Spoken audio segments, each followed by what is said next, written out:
예, 함께 볼 말씀은 요한복음 15장 4절에서 9절입니다.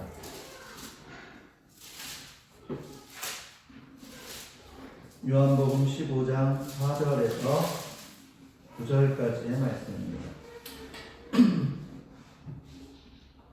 제가 봉독하겠습니다. 내 안에 거하라, 나도 너희 안에 거하리라. 가지가 포도나무에 붙어있지 아니하면 스스로 열매를 맺을 수 없음같이 너희도 내 안에 있지 아니하면 그러하리라. 나는 포도나무요 너희는 가지라. 그가 내 안에 내가 그 안에 거하면 사람이 열매를 많이 맺나니 나를 떠나서는 너희가 아무것도 할 수 없음이라. 사람이 내 안에 거하지 아니하면 가지처럼 밖에 버려져 마르나니 사람들이 그것을 모아다가 불에 던져 사르느니라. 너희가 내 안에 거하고 내 말이 너희 안에 거하면 무엇이든지 원하는 대로 구하라. 그리하면 이루리라. 너희가 열매를 많이 맺으면 내 아버지께서 영광을 받으실 것이요 너희는 내 제자가 되리라. 아버지께서 나를 사랑하신 것 같이 나도 너희를 사랑하였으니 나의 사랑 안에 거하라. 아멘.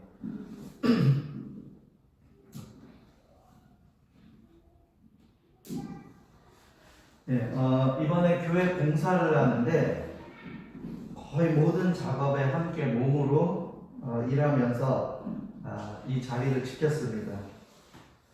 그 중에서 마지막 싱크대 설치와 수도 배관 설치를 할 때 한 가지 재미있는 일이 있었습니다. 싱크대를 열심히 설치하면서 수도관을 냉수관과 온수관을 나누어서 작업을 하시고 이제 전기 온수기를 설치를 했습니다. 전기 온수기에 전원만 넣으면 물이 데워지고 따뜻한 물이 나오는 그 작업이 끝나는 것입니다. 작업 환경이 다른 곳에 비해서 열악한 중에서도 이 설비 일을 하시는 분과 희망나는 선교회의 권사님이 얼마나 열심히 잘해주셨는지 모릅니다.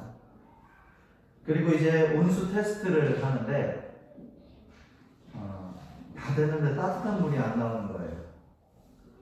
설비 기술자분도 계시고 분명히 작업도 막힘없이 잘 마무리가 되었는데 물이 안 나오니까 잠시 이제 당황스러운 분위기가 됐었습니다. 그런데 이제 원인을 찾는데요. 원인을 금방 찾아내시는 거예요. 온수가 나오지 않은 이유는 다름 아닌 온수 밸브를 작업하다가 열었다가 잠궈놨었는데 그것을 깜빡한 겁니다. 그 온수 밸브를 다시 열고 나서 다시 틀어보니까 따뜻한 물이 잘 나오는 것이었습니다. 그리고 최근에 제가 이제 교회 청소를 하는데 청소기를 돌리는데요. 이 예배실 청소기를 돌리고 이제 바깥에 청소기를 돌리는데 제가 잘 사용을 했어요. 예배실을 하고 나와서 사무실과 장모실 작업을 이렇게 딱 청소를 하려고 하는데 청소기가 또 갑자기 안 되는 거예요. 근데 청소기를 오랫동안 썼잖아요. 그래서 그래 청소기도 그래도 그동안 고생했는데 이제 수명이 다 됐구나 하고 이제 생각을 했습니다. 그리고 청소기를 정리하고 이제 빗자루로 하려고 했어요. 근데 청소기를 정리하려면은 뒤에 코드를 이렇게 쭉 넣어야 되잖아요. 근데 보니까 청소기에 코드가 안 꽂혀 있는 거예요. 전원을 연결하고 나니까요, 언제 그랬냐는 듯이 작동이 잘 되더라고요. 우리가 가끔 이런 착각을 할 때가 있어요. 뭘 잠궈놓고 열어놓은 걸로 착각하고 코드를 안 꽂았는데 꽂았다고 착각할 때가 있습니다. 그런데 이거는요, 우리의 일상생활뿐만 아니라 우리가 믿음 생활을 할 때도 나타납니다. 내가 당연히 하나님을 믿으니까 하나님 안에서 하나님과 연결된 주의 자녀로 살아가고 있다고 우리가 생각을 하는 것입니다. 그래서 하나님을 향한 스위치도 켜있다고 생각해요. 근데 스위치는 사실상 꺼져 있는데 정상적으로 작동이 되고 있다고 생각을 하는 거예요. 우리가 주를 믿게 됨으로 주의 자녀가 되는 것은 맞지만 우리가 하는 모든 일들이 다 하나님과 연결된 일이 아닐 수도 있다는 생각을 할 수 있어야 합니다. 마태복음 16장 13절 14절 말씀 제가 읽겠습니다. 예수께서 빌립보 가이사랴 지방에 이르러 제자들에게 물으시되 사람들이 인자를 누구라 하느냐 이르되 더러는 세례 요한 더러는 엘리야 더러는 예레미야나 선지자 중에 하나이다. 쉽게 말해서 예수님께서 제자들한테 묻는 거예요. 사람들이 나 뭐라고 부르냐. 그러니까 제자들이요. 세례 요한이라고도 하고 엘리야라고도 하고 예레미야라고도 하고 아니면은 선지자 중에 한 명이라고 합니다. 이 말을 하는 거죠. 그러니까 예수님이 또 물어보셔요. 이르시되 너희는 나를 누구라 하느냐. 시몬 베드로가 대답하여 이르되 주는 그리스도시요 살아계신 하나님의 아들이십니다. 아멘. 예, 이게 유명한 장면이죠. 예수님께서 제자들에게 이제 물으시는데 너희는 날 누구라고 하냐? 그러니까 그때 베드로가 이 대답을 하고 나서요. 예수님께 그 자리에서 최고의 축복을 받아요. 축복을 받고 천국 열쇠를 그 자리에서 선물로 받습니다. 근데 이게 끝이 아니에요. 이제 16장 13, 14, 15, 16 이건데 그 바로 밑에 보면 23절에요. 이렇게 나와요. 예수께서 돌이키시며 베드로에게 이르시되 사탄아 내 뒤로 물러가라. 너는 나를 넘어지게 하는 자로다. 내가 하나님의 일을 생각하지 아니하고 오히려 사람의 일을 생각하는도다 하고. 아니 좀 전에 최고의 칭찬을 하고 축복을 해주고 천국 열쇠를 주신 예수님이요. 바로 그 밑에 23절에 내려가서는요. 사탄아 내 뒤로 물러가라. 왜 베드로에게 예수님께서 이 말씀을 하시냐 하면요. 내가 이제 곧 죽게 될 거다. 십자가에서. 그걸 암시를 해주셔요. 나 이제 곧 붙들려가서 죽게 될 거다. 했는데 베드로가 뭐라고 하느냐. 아니요 주님 그런 일은 절대 없을 겁니다. 그런 일이 생기지 않을 겁니다. 이 얘기를 하니까요. 예수님께서 사탄아 내 뒤로 물러가라. 네가 사람의 일을 생각하는구나. 하나님의 일을 생각하지 않는구나. 꾸짖는 거예요.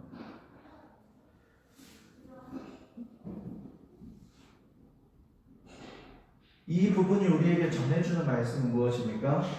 아무리 예수님께 천국 열쇠를 받고 축복을 받은 베드로다 하더라도 그 자리에서 바로 직후에 꾸지람을 듣게 된 것은 우리는 그만큼 약한 존재라는 사실입니다. 그 자리에서 최고의 칭찬을 받았어도요. 그 자리에서 매섭게 꾸지람을 들을 수 있는 존재가 우리예요. 믿음 생활을 한참 잘하다가도요. 한 번에 넘어질 수 있는 게 우리입니다. 우리는 약한 존재예요. 바꿔서 말하자면 지금 동행하고 있는 주님, 그 동행하고 주님 곁에 꼭 붙어 있고 주께서 말씀하시는 뜻이 잘 느껴진다고 해도 우리는 언제 어떻게 넘어질지 모르는 것입니다. 하나님의 생각이 아닌 사람의 생각으로 잘못된 선택을 할 수도 있습니다. 그런데 우리는 예배를 드리니까, 기도 생활을 하니까, 또 사역을 하고 있으니까 그 겉모습을 가지고 판단하고 착각할 때가 있는 것입니다. 우리는 예배를 열심히 드리고 기도 생활을 하고 주의 일을 하고 있다고 하여도 우리는 언제든지 쉽게 넘어질 수 있는 존재라는 사실을 인정하시고 기억하시길 바랍니다. 고린도전서 10장 12절 말씀 읽겠습니다. 그런즉 선줄로 생각하는 자는 넘어질까 조심하라. 끊임없이 점검해야 되는 것입니다. 내가 예전에 했던 경험을 해봤던 일이니까 그거에 맞는 선택을 내가 또 했으니까 당연히 이번에도 똑같겠지. 아닙니다. 똑같을 수도 있지만 다를 수도 있어요. 이번에는 하나님께서 다른 것을 요구하실 수도 있는 것입니다. 그러므로 경험은 굉장히 중요한 것이지만 경험보다는 겸손함으로 매 순간을 섬세하게 하나님의 뜻 앞에 귀를 기울일 수 있어야 하는 것입니다. 그렇다면 우리는 어떻게 하나님 안에 거하는 삶인지를 구별하고 함께 동행하시는 그 하나님을 고백할 수 있을까요? 오늘 이 시간 말씀을 통해서 나누어 보도록 하겠습니다. 첫 번째로 주님께서 우리에게 말씀하시는 것은 내 안에 거하라는 거예요. 하나님 안에 거하는 삶이 되어야 하는 것입니다. 여기에서 거하다라는 뜻은요, 머물다, 머무르다 라는 뜻이에요. 간단하게 설명하면 하나님이 내 안에 그냥 다녀가시는 게 아니고요. 하나님이 내 안에 머무르는 거예요. 내 안에 함께 계시는 거예요. 잠깐 머무르는 것이 아니고요. 계속해서 지속해서 머무르는 거예요. 내가 하나님의 집이 되는 거예요. 집은 어떤 곳이에요? 그 안에 계속 계시는 거예요. 우리가요, 잠시 잠깐 다른 데 갔다 오더라도 다시 결국에 돌아오는 건 어디예요? 집이에요. 그러니까 우리가 하나님의 집이고 우리는 하나님의 성전이 되어야 되는 거예요. 하나님이 머무셔야 돼요. 자, 그럼 우리들의 삶의 자리를 한번 생각해 보겠습니다. 많은 믿음의 사람들이 은혜 받은 말씀이나 예배, 부흥회나 수련회, 또 찬양 집회 등 많은 자리에서는 우리가 주가 내 안에 머무시는 것이 느껴지고 또 그런 고백이 나옵니다. 그런데 일상생활에서는 주님이 내 안에 머무시는 것이 아니라 내가 주인이 되고 주가 손님이 되는 듯한 모습으로 살 때가 많이 있다는 것입니다. 손님은 어때요? 머무르는 것이 아니라 왔다 가는 거예요. 그러다 보니까 공적인 예배 때의 모습과 삶의 예배의 모습이 많이 다르게 보이는 현상이 생기는 것입니다. 우리의 모든 삶의 현장에 주님이 머무르시는 삶, 지속적으로 주께 뜻을 묻고 주의 뜻에 순종하는 삶이 되어야 하는 것입니다. 주님이 나무이고 우리가 가지입니다. 가지는 나무에서 떨어지면 금방 말라 죽어요. 주님이 내 안에 항상 머무르시고 계신지 그것을 돌아볼 수 있었으면 좋겠습니다. 혹시나 주를 손님으로 생각하고 내가 필요할 때만 초청하는 나의 필요를 채우는 그냥 나에게 정말 소중한 능력이 있는 그냥 그렇게 손님으로 모셔지는 주님이라면 여러분 회개하시고 지금부터라도 주님이 주인 되며 내가 주 안에 머무는 삶이 될 수 있도록 결단하고 주님 앞에 믿음으로 바로 설 수 있는 사랑드리고 동행교회의 모든 예배자들이 되기를 축복합니다. 두 번째로는 내가 주님이 내 안에 머무를 뿐만 아니라 내가 주님 안에 거하는 삶이 되어야 하는 것입니다. 우리가 주 안에 거할 때 생명도 있고 회복도 있는 것입니다. 그리고 열매도 있는 것입니다.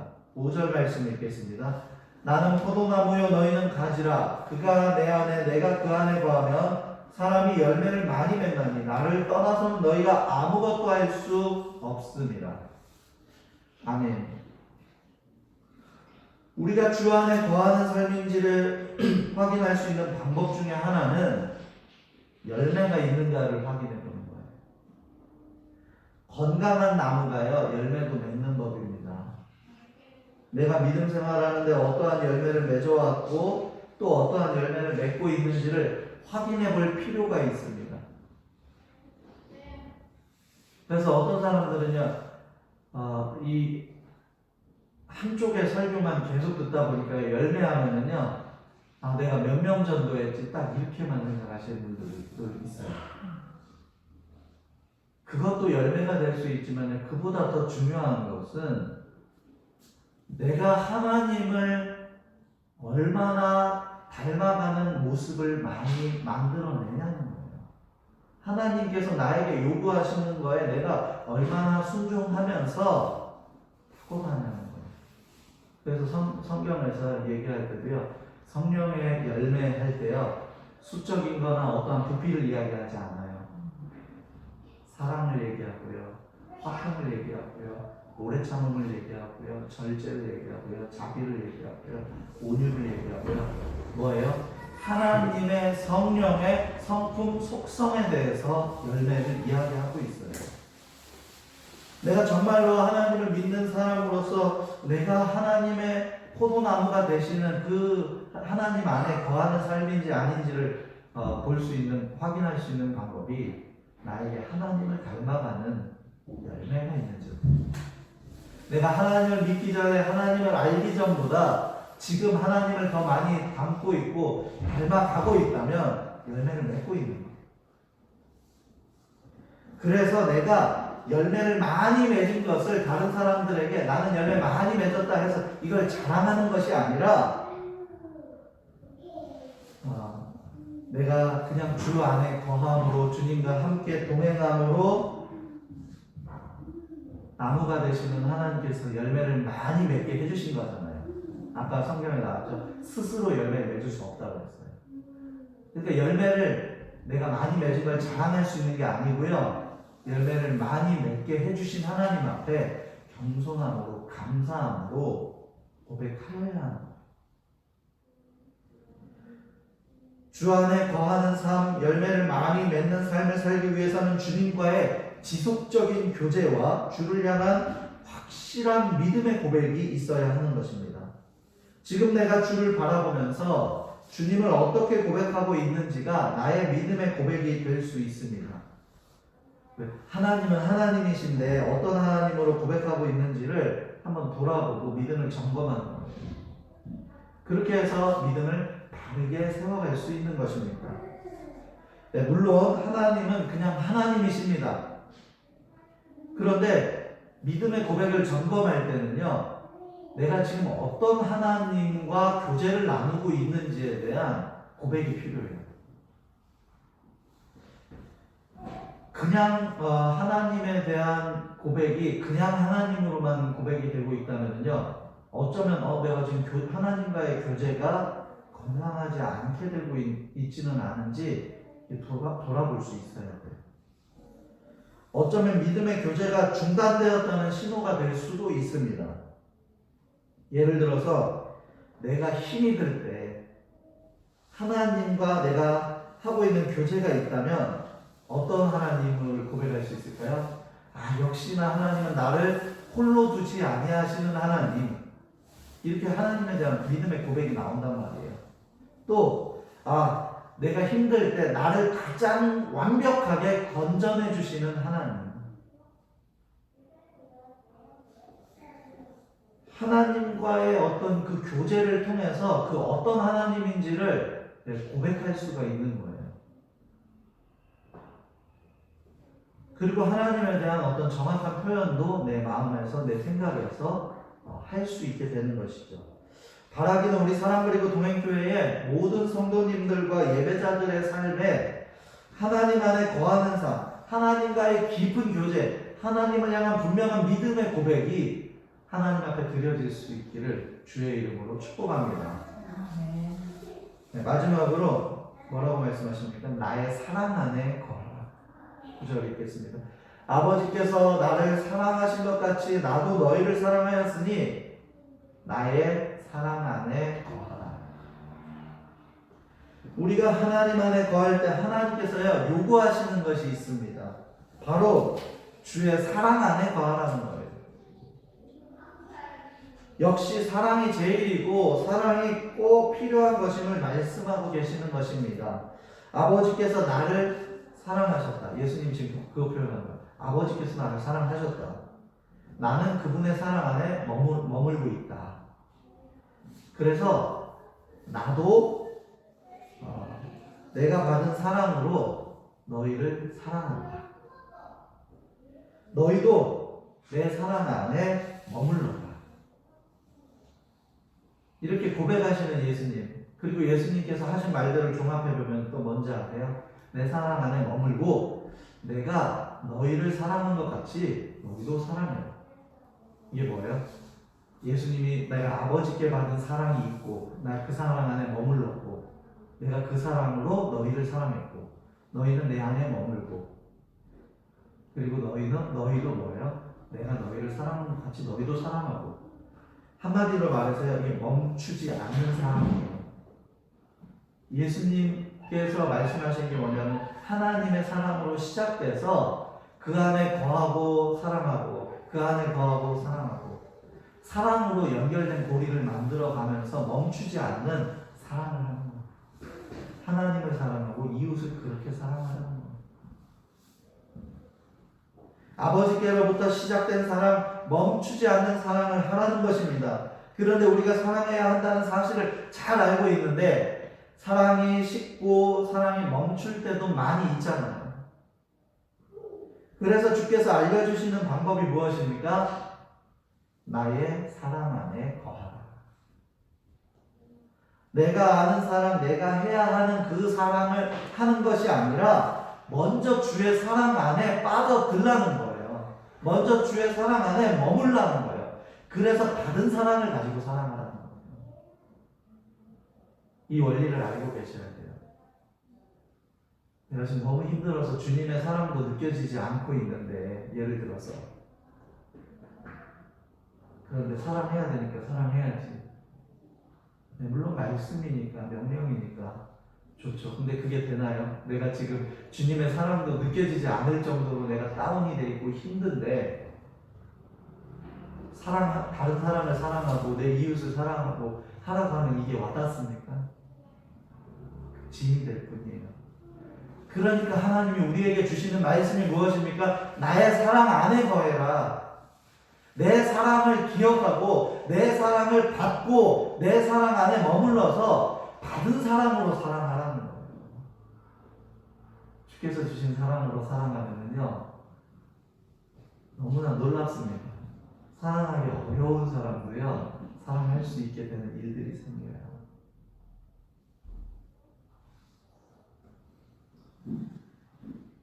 그럼 이제 분명해지는 것이 한 가지 있습니다. 우리는요 주께 공급받은 것을 가지고 살아가는 사람이 되어야 하는 거예요.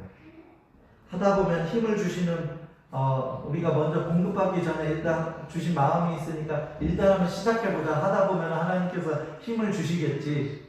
물론 이 고백도 틀리지는 않습니다. 그러나 그것이 때로는 나 중심의 결정일 수도 있다는 거예요. 하나님은 아직 나는 거기에 공급할 힘도 능력도 계획도 없는데 내가 일 저질러 놓고요. 그 다음에 하나님께서 채워주시겠죠 하고요. 때를 쓰는 아이들. 아무것도 준비가 되지 않았는데 저거 좋아 보이니까 나도 한번 해봐. 하다 보면 물론 주시는 지혜도 있고 은혜도 있고 힘도 있고 능력도 같이 올 수도 있습니다. 그러나요 하나님께로부터 외면받을 수도 있어요. 왜요? 하나님이 원하지 않으실 수도 있잖아요. 그러니까요 우리가 먼저 하나님 뜻 안에 거하는 것이 중요하다는 게 그거예요. 그래야 하나님의 뜻을 알고 하나님이 원하는지 원하지 않는지를 알고 원하는 일이라면 그때 이제 하나님이 공급해 주시겠구나 그것도 알게 되는 거죠. 매사에 주께서 공급하시는 인도하심과 은혜를 따라 사명을 감당하고 사역을 하게 되면은요 그게 더 쉽게 와닿을 수가 있어요. 주께 공로를 돌릴 수 있고 주께 영광을 돌려드릴 수 있습니다. 멈추지 않는 사랑도 마찬가지입니다. 말씀을 따라서 다른 영혼을 사랑하기를 원하십니까? 그렇다면 그분의 사랑 안에 머물러야 됩니다.